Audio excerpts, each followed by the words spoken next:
you cannot cover the business and financial side of the entertainment industry in 2024 without having to understand politics. There's because some supposedly renegade member of Sony's Twitter made it a political thing. And from that moment on, it's almost been inseparable.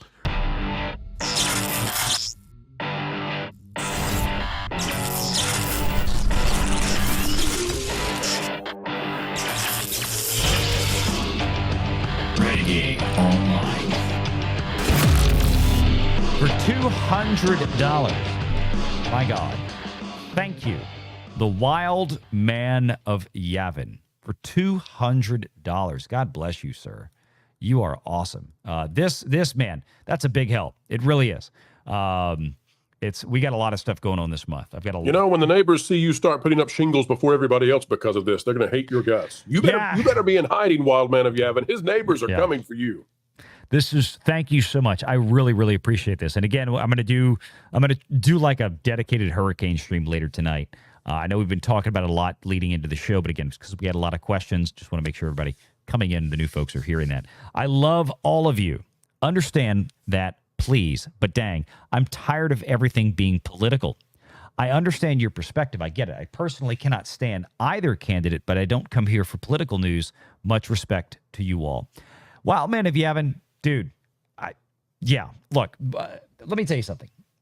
When I started YouTube, one of the things I said is I'm not crazy about doing politics on this channel because we talk about the entertainment side of things. But and I've always qualified this for the last almost 4 years, but for the fact that entertainment is in 2024, especially so inexorably linked to politics, it's unfortunate. Yeah, that's a problem. I'm not crazy about, obviously I have no love or respect for Kamala Harris. I don't think Trump is the greatest thing ever. And I have friends that think he is, and that's fine. Trump has his own problems.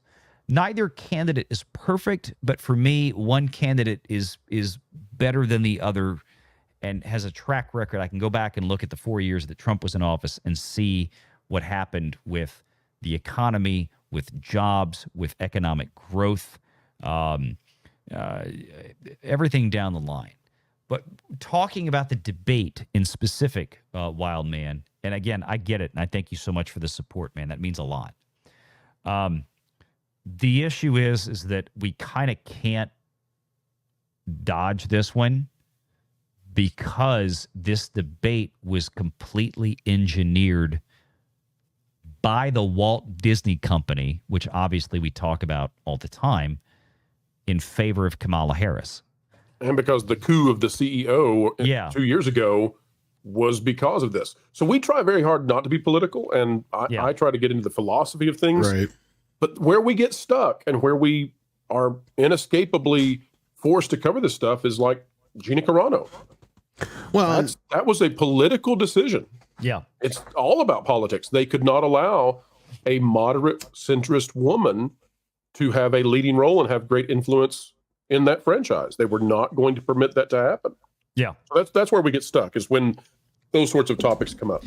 That's it. Tom? And as the individual who's probably been doing this the longest on the panel, I'll say this. Like, when I got into this, the Midnight's Edge made sure that we were always very politically neutral. Yeah. Because we had, me and Andre both were from two very different worlds, and he doesn't politically, he doesn't even really have any say or sway in anything here. So yeah. Norwegian, you're Swedish. We get it. Totally. Yeah, exactly. I'm Swedish. Work. He never gets tired of that joke either. No, I know he doesn't. Swedish people always love it. But so it just kind of creeped its way in, because at first my whole issue was the McDonaldization of films, right? And then Ghostbusters was kind of where things started shifting. And ever since then, I mean, there was some droplets of it before that with, Star Wars and Mad Max Fury Road and a few other things that just kind of slipped in there under our radar at first before we kind of realized what was going on. But I think Ghostbusters 2016 is when people started paying attention. And really, it was that movie also where it finally became a political thing. Yeah. And that was because some supposedly renegade, no pun intended, member of Sony's Twitter went off on and said, you know, Ghostbusters 2016 stands with her on Hillary Clinton and at that point, and that made it a political thing. And from that moment on, it's almost been inseparable, right? Going all the way to the Florida business and with Disney and DeSantis and all that kind of stuff. I mean, it's just been nonstop. You can't avoid it. You can't. That's the problem. It has. It's just been crazy. Yeah. It's like you cannot cover the business and financial side of the entertainment industry in 2024 without having to understand that we are going to have to dip the toe, hell, the whole leg up to the crotch in politics. There's just no way around it. Here's a question for you, Valliant. Where would the Disney stock be today if they had not entered into outright political advocation? Honestly, if we didn't have all of the woke DEI bullcrap in the movies, if they had not engaged with what they did in Florida, which then cost them their quote unquote self-governing tax district that was $1 trillion political decision on its own that we were forced to cover. It was definitely in the many billions, right? Well, that's from Andrew of Legal Mindset. He says $1 trillion, so I'll defer to over the course of a long enough time. But yeah, I mean, right now, I mean, look at what happened with Disney, okay? And Wild Man of Yavin, again, this is all in relation to your question. So I'm trying to give you your very generous money's worth here. And I can't thank you enough. But if you removed the literal politics, like I'm not saying like the cultural politics or the social politics or the actual politics from Disney, that they engaged in politics in the state of Florida. If they had not done that, if Bob Iger's people had not forced the hand inside Disney, remember, again, in this New York Times article, we're going to get back to this. Bob Chapek, very clear. We now have it from Chapek himself, Chapek's closest friends and advisors. We now have it from CNBC and Alex Sherman last year. We now have it from the New York Times, one of the most left-wing publications in the country, that Bob Chapek was vehemently opposed to getting involved in those Florida politics. He wanted nothing to do with it. Bob Chapek, according to all of these sources now, including the New York Times, wanted to try to bring Disney back to the center. He wanted to make them apolitical. But Bob Iger's people that he left behind like a bunch of ticking time bombs went off and they detonated. With Iger. I mean, this was coordinated. Yeah. Less than 30 days after Bob Iger stepped down and retired as executive chairman at the end of 2021. Well, Iger thought he could come back and fire him, Valliant. That's one of the things we learned in the New York Times. He thought he had the power to fire the man after he became CEO and take back over. And then, when he discovered he couldn't, then he went to Dana. Strange World would not have come out. Lightyear would not have happened. And we're not talking about just a couple of rogue individuals inside of a company either, right? Like that would be one thing. If we were just talking about a few random people who are trying to shove their politics into this, that, or the other, that'd be one thing. This is basically the orders coming from the top down. Yeah. So that's one thing we have to keep in mind here. So that's where and don't forget, Bob has had his sights on politics for a long time. He's wanted to be president. Yeah. And my other point on this is, I will say, is look, have celebrities always kind of leaned into politics? Yeah. But the difference was, outside of your rando, Hannah Way Janes or your, Shasheen Littlefoot, who come up to accept the award for Marlon Brando on stage, or somebody who'd take 5 minutes to ramble off on some random thing that was going on at that time period. Yeah. Most of the time they tried to stay mostly politically neutral. Sometimes they would say some stupid crap in like a Playboy interview or something like that. But then again, that was something that was delegated to something this was before the age of social media, right? Even back then, when you had like the Rock the Vote thing with MTV, I had no issues with that, because you didn't have people out there going rock the vote. Yes, we know Sean Penn, who he was voting for. It was obvious, but he wasn't saying, I'm Sean Penn, I'm rocking the vote for Bill Clinton. That's not what he was doing. He was just saying rock the vote, right? Or anybody was. I'm just using him as an example. I mean, I don't even know if he was involved, but I'm sure he was. Yeah. But that's the issue we have here. Because you have such a other thing- one-sided thing, and it's clearly coming down from the top, and they're encouraging it. Yeah. So the other thing that Right, bro. happened that has changed the entire world is that when entertainers were political advocates, when they were doing all that for decades, Yeah. it was a battle between conservatives and classical liberals.